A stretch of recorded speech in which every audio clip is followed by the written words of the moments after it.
Hello and welcome to an elaborative guide to Nuri. Let's get started.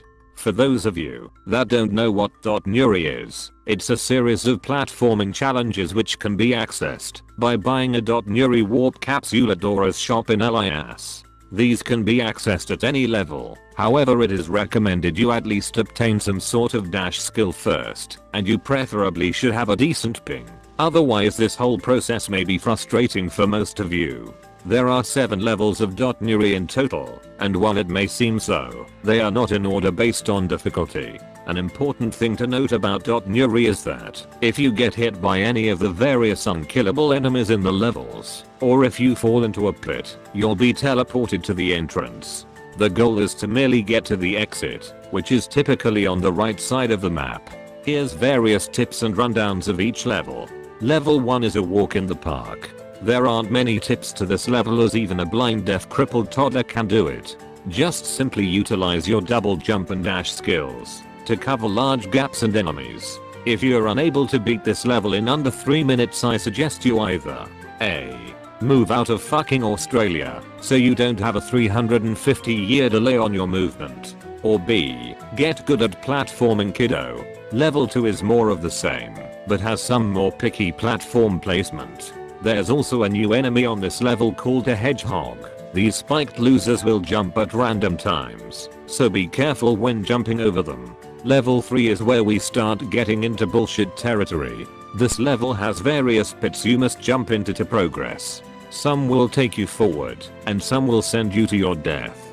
The pits will always send you to the same destination however, so once you've completed the level once, it should be easy to memorize.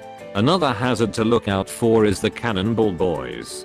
These little spawns of Satan appear at random times and fly in a straight line, so be prepared to duck or back away at any time. Also try not to get greedy with double jumps, as the spikes on the top of the map can kill you if you jump too high. Thanks Actos. Level 4 is widely considered to be the hardest level among the community. This level is full of narrow corridors in which you must wait for enemies to move, or utilize a teleport skill to move past them. By far the worst part of the level is a large lava pit near the beginning. In between each platform here, a fireball will pop up at completely random times. The most reliable way to get past this part is to wait for a ball to pop up, then jump as it descends. Just be sure not to jump too late or early. Timing is everything. Later in the level there will be 2 routes to choose from. It's best to pick the one with the least amount of enemies. So in this case, after you get past the narrow hallway shown here, the upper route is much safer, and once you reach the part here, you'll want to fall down and take the lower route, as it's easier to get through.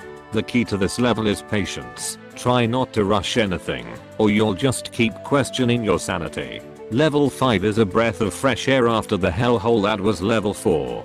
This one is pretty straightforward. Just try not to get lost among the boxes and extra routes. And don't worry, Poison Mushroom Boys are exactly the same as the normal ones.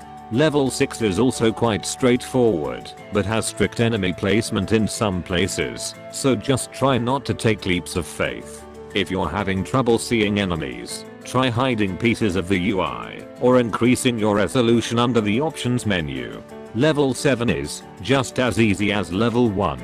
Just utilize your double jump to skip half the level and watch out for Cannonball Boys. Now, after all this, you may be wondering what the point of doing these levels is. Well, if you manage to complete each level 20 times, they give you some permanent passive buffs. Once you complete the level quest from Dora 19 times, a new quest will pop up titled Bonus Stage. Depending on the level, this quest will give you one of the following buffs. Level 1 gives a skill point. Level 2 gives plus 20 early game. Level 3 gives item control plus 1, which reduces a level requirement on all equipment by 1. Level 4 gives plus 2 critical rate. Level 5 gives plus 3 minimum and maximum damage. Level 6 gives plus 10 critical damage. And level 7 gives a worthless, but cool looking title called Nuri Master.